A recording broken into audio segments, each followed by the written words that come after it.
الكرة تصل إليه فينيسيوس جونيور ماتيوس كوينا أحرق مرماهم يا إلهي كرة في المرمى ضربة رائعة في هذه المباراة هذه هي البداية.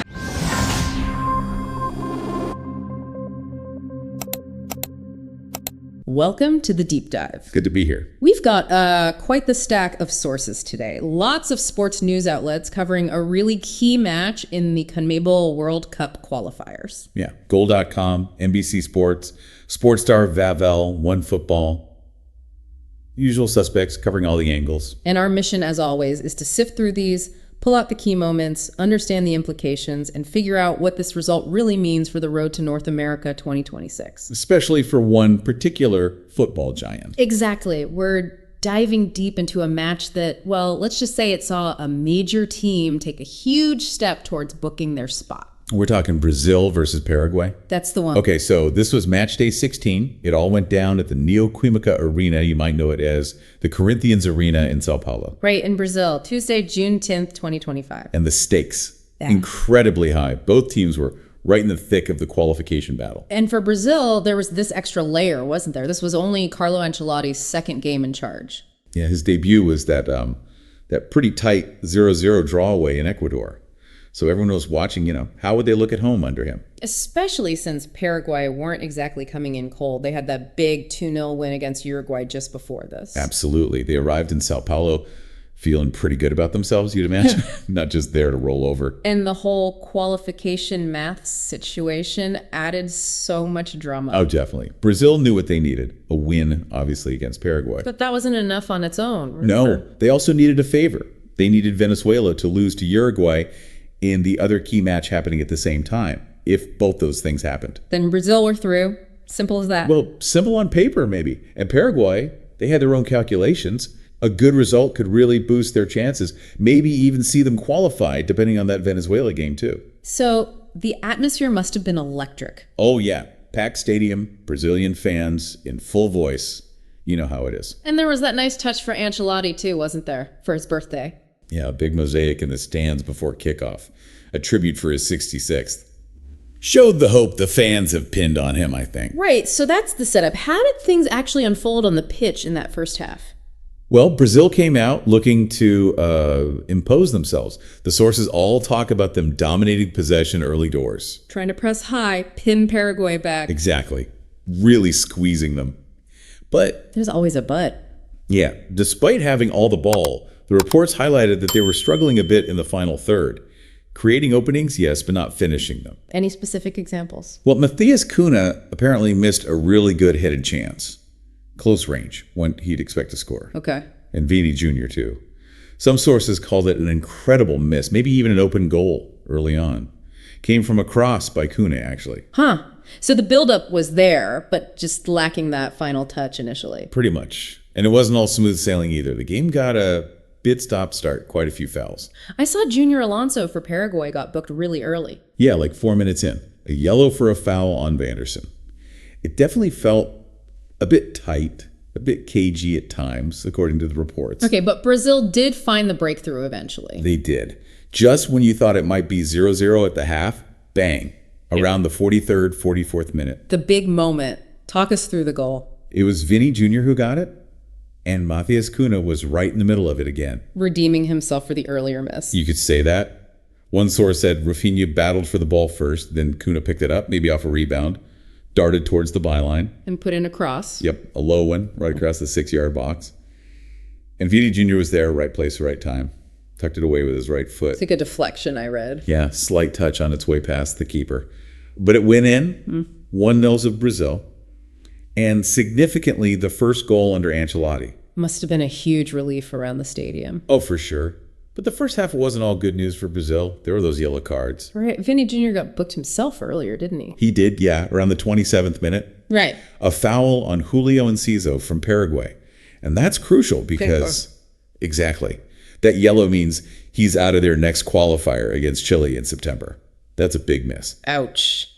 Anyone else? Bruno Guimaraes also picked up a yellow just before the break. Another foul on Enciso, actually. Did Paraguay offer much threat in that first half? Not a huge amount. They had one moment from a corner.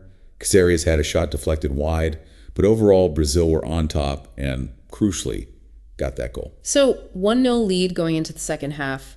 Did Brazil change their approach? Maybe sit back a bit? Doesn't sound like it. Yeah. The reports suggest they pretty much continued where they left off, kept control of the ball, kept pressing Paraguay. Looking for that second goal to kill a game off? Seems like it. They definitely created more chances.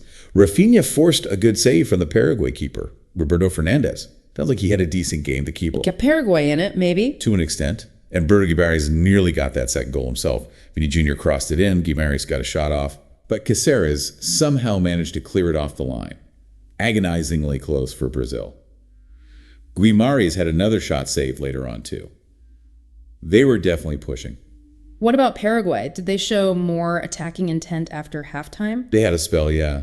A brief period where they tried to get forward more. Allison had to make a save from Antonio Sanabria. Okay. And Junior Alonso, the defender who got booked early, he had a header from a set piece, but it went over. But overall, the sources described them as struggling, really. Finding it hard to get out of their own half still. Yeah. Brazil's press seemed pretty effective. Some reports even called Paraguay toothless in attack for long stretches. And we saw quite a few substitutions later on. We did. Both coaches trying to influence things. But for Brazil, the big one was Vini Jr. coming off around the 78th minute. Was he injured? The reports were a bit unclear. Yeah, suggested maybe a physical issue, some kind of knock. Richarlison came on for him. Gerson also came on for Matheus Cunha at the same time.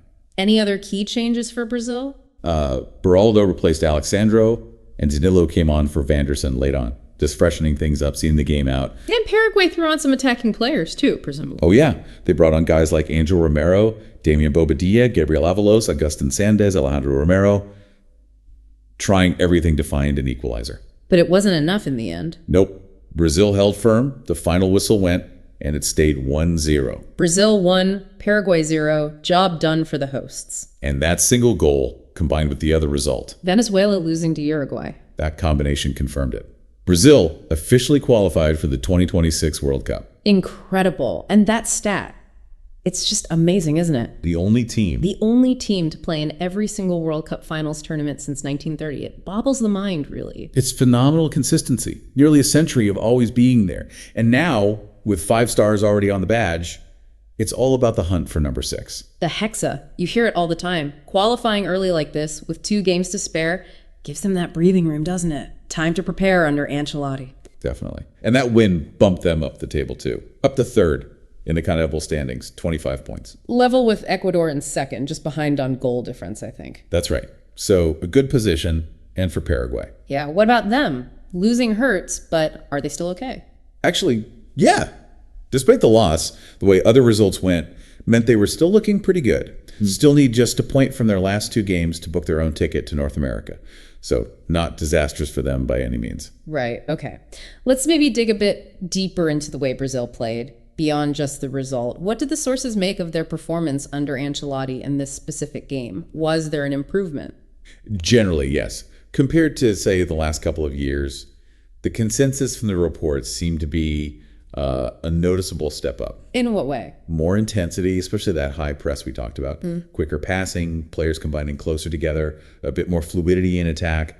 It felt like, Ancelotti's ideas are maybe starting to take shape. And specific players really stood out or were mentioned. Obviously, Vinny Jr. scoring the winner. Yeah, attacking swagger was a phrase used for him. But as we said, that yellow card is a downside, and the potential injury is a worry. What about Matheus Cunha? Involved in the missed chance and the goal assist. Yeah, really interesting game for him. And one source had a fascinating point comparing his style a bit to Karim Benzema. Oh, interesting. A player Ancelotti knows very, very well. Exactly. The suggestion was that maybe Ancelotti sees something in Cunha, a way to use him effectively, similar to how he used Benzema at Real Madrid. Could be one to watch if that clicks. And the midfield. Casemiro presumably anchoring things. Yep, Casemiro mentioned for providing that defensive balance, that shield, which you always need. And Bruno Guimarães, he nearly scored. Yeah, he was noted for helping link the play, connecting midfield with the attackers, providing that fluidity. Rafinha and Martinelli were involved too. Mentioned for creating chances, yeah. Yeah. Offering that versatility on the wings, which seems to fit with Ancelotti's tactical ideas, gives him options. And on the flip side, Paraguay, we touched on it, but the reports really hammered home their attacking struggles. Pretty much. Against that Brazilian press, they just found it really hard to build anything consistently. Toothless was the word used. Their keeper, Fernandes, definitely earned his keep with those saves. And it's important to remember the context too. Brazil did this without some huge names. So that's a fair point. No Neymar, no Rodrigo, no Militao. Endrick wasn't there. Joel Linton. Quite a few regulars missing for different reasons. Which maybe makes the performance and definitely the qualification even more impressive, shows some depth. Or perhaps shows the structure Ancelotti is trying to build isn't totally reliant on one or two superstars. So the bottom line is, Brazil are going to the 2026 World Cup.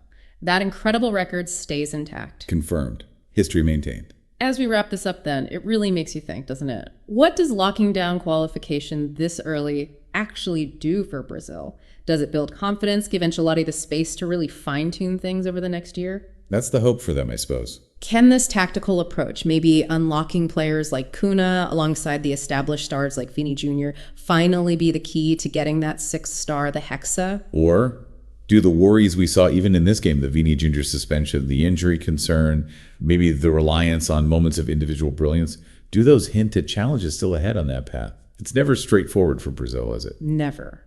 Plenty to ponder there. Definitely. Well, thank you for joining us for this deep dive into Brazil's crucial qualifier and their journey back to the World Cup.